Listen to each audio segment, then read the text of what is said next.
Pourquoi j'écris? Pour que la vie soit plus diverse. Parce que c'est ce que je sais faire. J'écris tous les matins. On ne m'a pas donné de conseils en particulier pour écrire. Par contre, mon père m'a dit que j'en étais capable. Mais t'écris parce que t'as un truc à dire? Tout le monde écrit, mais tout le monde n'est pas écrivain.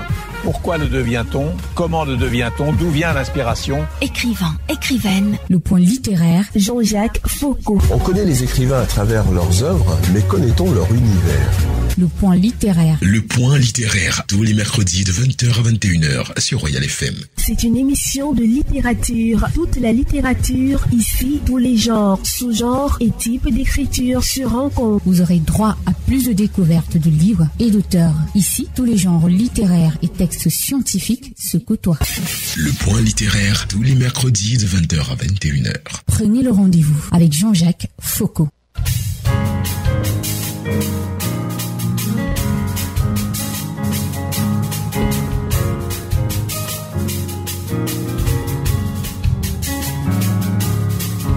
Et bien comme le veut la tradition, nous sommes là aujourd'hui encore pour la virgule littéraire. Hervé Akam, bonsoir et bienvenue. Bonsoir Jean-Jacques, bonsoir à Salman, bonsoir à toute la famille au Royal FM. Et bonsoir à tous ceux qui les écoutent religieusement, à tous les mercredis.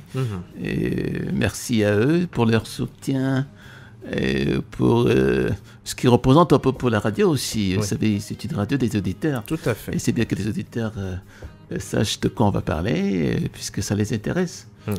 Alors, on a fait un choix, ou alors vous avez fait un choix stratégique, certainement au regard de l'actualité. Le livre, c'est L'Ukraine, un basculement du monde, un livre de François Martin. On va dire que c'est un livre choisi par hasard. Oui, effectivement, oui, c'est choisi à dessein parce que, vous savez, très peu de gens connaissent un peu l'Ukraine, parce qu'en réalité, l'Ukraine n'a jamais existé dans les cartes.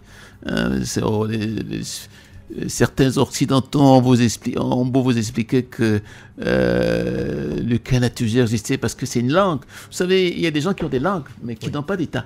Quand on regarde un peu les Kurdes, ils ont une culture, ils ont une langue, mais est-ce qu'ils ont un État? Vous avez la même chose aussi avec pratiquement certaines peuplades dans cette Mésopotamie, dans la Mésopotamie, où vous avez des gens qui ont des cultures, mais qui n'ont pas d'État. Ça existe. Vous avez au Québec aussi, on parle français. Au Québec, les gens ont une culture, mais ils n'ont pas d'État. Alors, l'Ukraine, en réalité, n'a jamais eu d'État. L'Ukraine était une fondation un peu de Staline. C'est lui qui, à un certain moment, vous savez, Staline, c'est lui qui s'occupait, au temps de Lénine, qui s'occupait des problèmes liés aux nationalités. Vous savez, la Russie et l'Union soviétique, à l'époque, c'était un conglomérat de peuples. Du Caucase, des peuples venus d'Ukraine, des Russes eux-mêmes, etc., avec différentes régions. Et même l'orthodoxie était un peu divisée, parce que d'un côté, vous avez les orthodoxes du Niat, et vous avez aussi les orthodoxes aussi, qui relèvent aussi de Kiev. Alors, en réalité, l'Ukraine n'a jamais existé. Et donc, elle existe qu'à partir de 1991. Oui, parce qu'à un certain moment, contrairement, vous savez, il y a eu à l'époque un sondage, c'était comme un référendum, où ces peuples qu'on appelle aujourd'hui les peuples russes, Biélorussie, Ukraine, etc., on leur avait demandé à l'époque, est-ce que vous voulez effectivement que que chacun parte, organise son État quelque part? Bon, tous ces gens à l'époque avaient dit non, on ne veut pas qu'on se sépare, mais à cause de l'égoïsme un peu des politiciens, malheureusement, l'Ukraine s'est formé à partir de ces égoïsmes-là. Pareillement aussi à la Biélorussie. Donc à partir de là, vous avez en 1991, avec l'effondrement de l'Union soviétique, vous avez eu ce qu'on appelle l'Ukraine. Oui. On dirait que le livre de François Martin, non seulement nous présente l'Ukraine, mais nous parle également de ce basculement du monde. Ben oui, parce qu'il faut comprendre que, vous savez, on épuise dans la sémantique géopolitique. C'est au début, quand il y a eu la Première Guerre mondiale, en 1915, on parlait beaucoup des révolutions. Vous avez la révolution bolchevique, la révolution d'octobre, etc. On a beaucoup écrit là-dessus. Oui. Et vous avez eu dans les années 45 ce qu'on a appelé un peu les effondrements. Vous savez, après la guerre, hein, il y avait des États qui étaient complètement exsangues, qui ne pouvaient plus rien donner. Il a fallu effectivement qu'on leur mette un peu de perfusion là dans les bras pour qu'ils puissent relever. Donc, on a parlé des plans Marshall pour l'Europe, etc.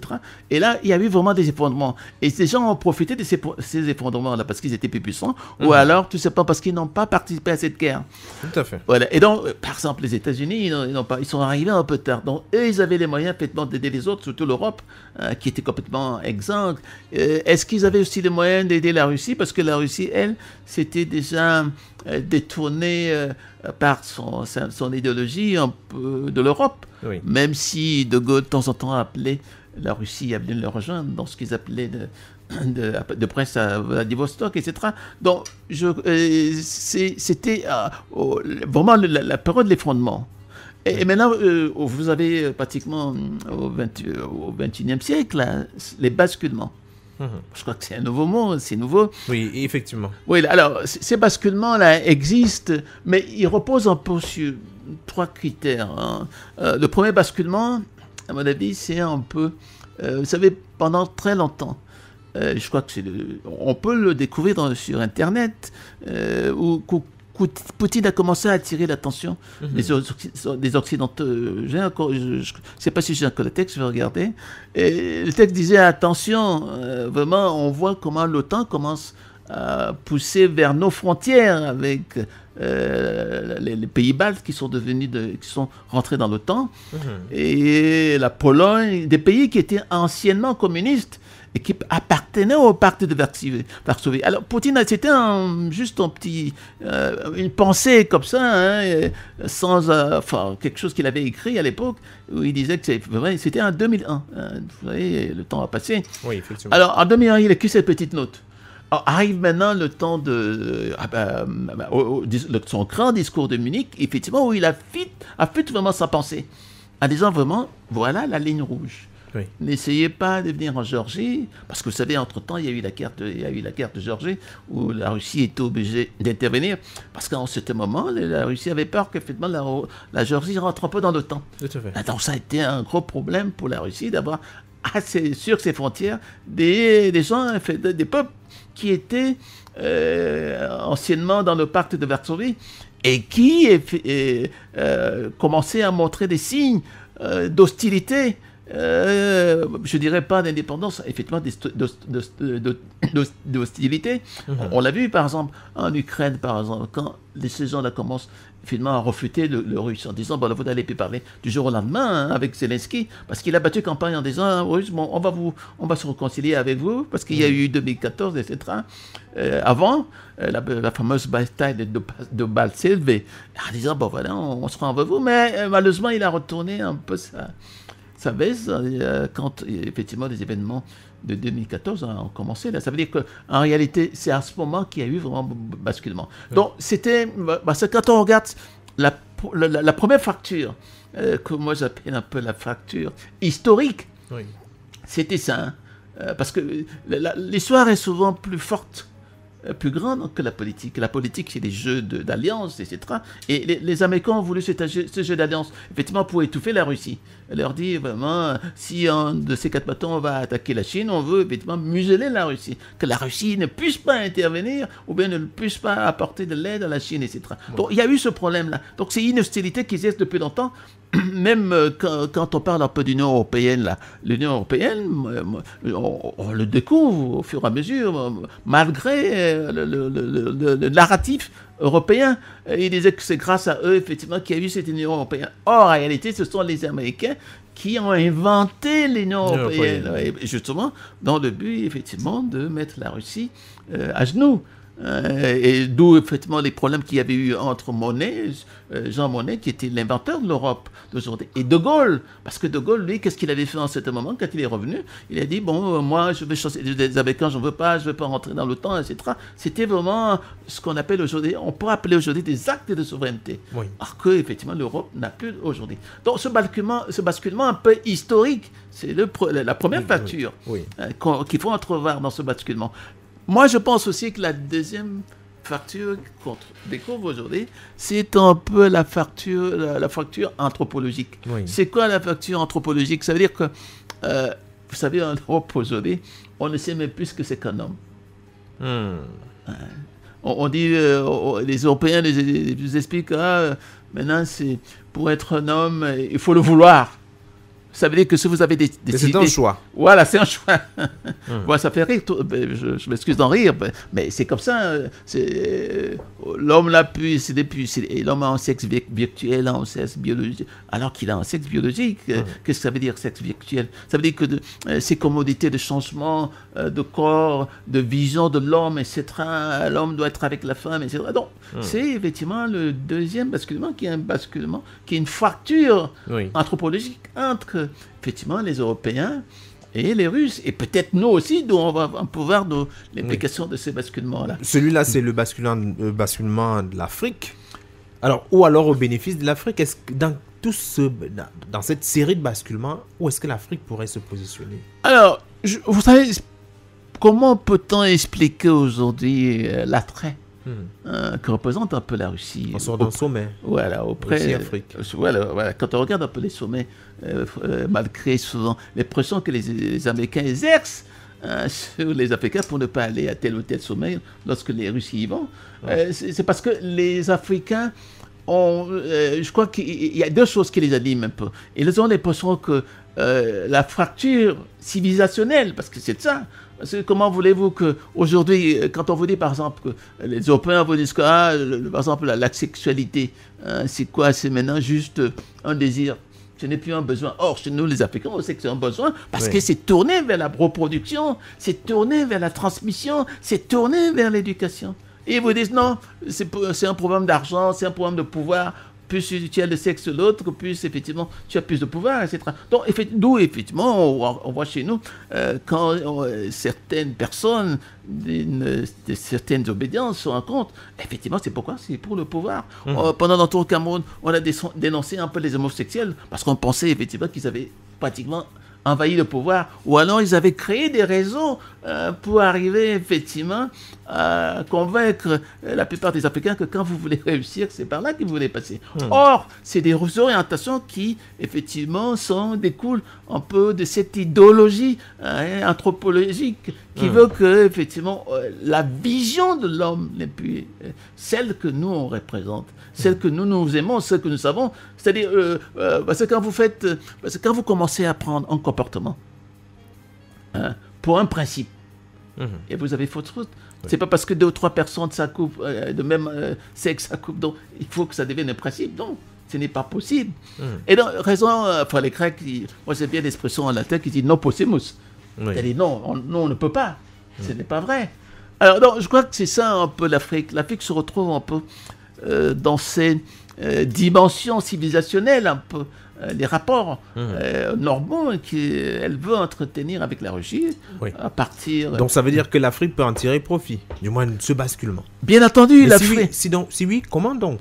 Oui, alors, comment donc?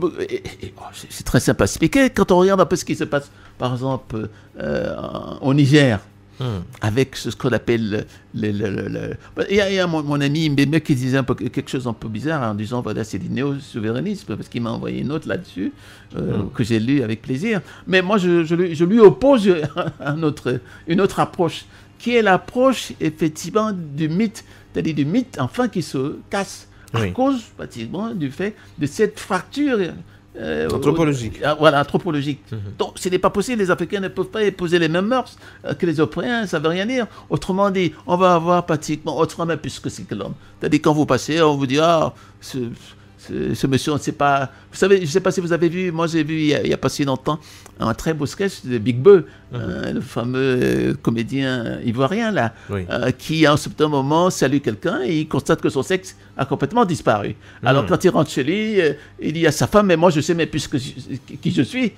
Parce qu'il a perdu son sexe. C'est à peu près la même chose. Quand vous avez perdu quelque chose qui vous est cher, sachant que cette chose représente l'identité de la personne, parce que les gens ne peuvent pas vivre sans identité. Donc, chez nous, on retourne un peu vers ces identités-là. Quand vous retournez vers ces identités, ça ne veut pas dire que vous êtes dans un repli identitaire. Ça veut dire tout simplement que vous affirmez votre identité, que vous venez de quelque part, vous avez des racines. Or, aujourd'hui, on veut tout déraciner Et c'est là le basculement, effectivement, qu'on découvre un peu dans cette manière de représenter un peu un nouveau monde, où effectivement, il y a un respect un peu de soi, un respect de la souveraineté, un respect des identités qui ne sont pas des identités de repli, mais en réalité des identités d'affirmation de soi, des identités aussi de souveraineté, parce qu'il faut le dire aussi, parce que c'est un problème, parce que vous savez, l'Europe, avec cette histoire de libéralisme, là, ils ont voulu pratiquement tout confondre, et c'est là où l'Afrique effectivement a dit non, à travers ces mythes qu'on a brisés d'abord au Niger en disant aux Français, vous n'êtes pas les plus forts parce que vous avez l'habitude de vous faire passer pour des gens les plus forts. Au contraire, maintenant vous n'êtes plus les plus forts parce que ce sont nos valeurs qui comptent. Et souvent en latin, il y a cette fameuse phrase qui dit vae victis, c'est-à-dire mort ou vaincu. Et là, c'est vaincu, effectivement. Ce sont des Européens qui se retrouvent vaincus parce qu'effectivement, la majorité des Africains, pratiquement la moitié, je crois, des 3/4 du monde, se détournent un peu de leurs valeurs. Tout à fait. Grâce, effectivement, à ce concept de fracture anthropologique qui apparaît un peu sous nos yeux. Alors, un livre à lire absolument, l'Ukraine, un basculement du monde, un livre de François Martin. Nous allons nous retrouver la prochaine fois. Cette fois-là, ce sera pour parler d'un autre livre. Celui-là, c'est Atlas stratégique. De l'hégémonie au déclin de l'Occident. Ah ouais, voilà un bon livre qui tombe. En réalité, oui, on pense sur la même série dans la géopolitique, là, parce que l'Occident a un déclin par la population. Vous savez, on ne fait plus d'enfants dans ces pays. Nous, une femme fait 5-6 enfants jusqu'à présent chez nous. Et qui est une bonne moyenne. Regardez un peu l'Inde, c'est le pays le plus peuplé et le pays le plus dynamique, 3e puissance mondiale. Alors, pourquoi pas imiter l'Inde, les autres pays où on accouche encore, et on espère que nos basculements ne soient pas des coups d'État qui amènent effectivement à renverser. C'est avec cette phrase que nous allons nous séparer. Merci Hervé Akam et à la prochaine. Merci.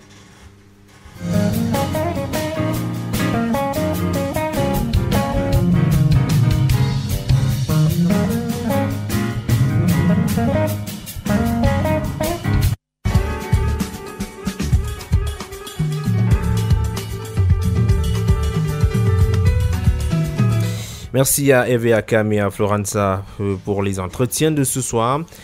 Il s'appelle Salmon Issana, était à la mise en onde, coordination éditoriale Une affaire des Belles la Samari, coordination centrale Jean Patient Tala, supervision générale, le reverend pasteur Bissa Emmanuel Noël. Présentation Jean-Jacques Foucault, j'aurai le même plaisir. Je vous retrouve mercredi prochain, 20h sur la même radio. 20h sur la même radio. 20h sur la même radio.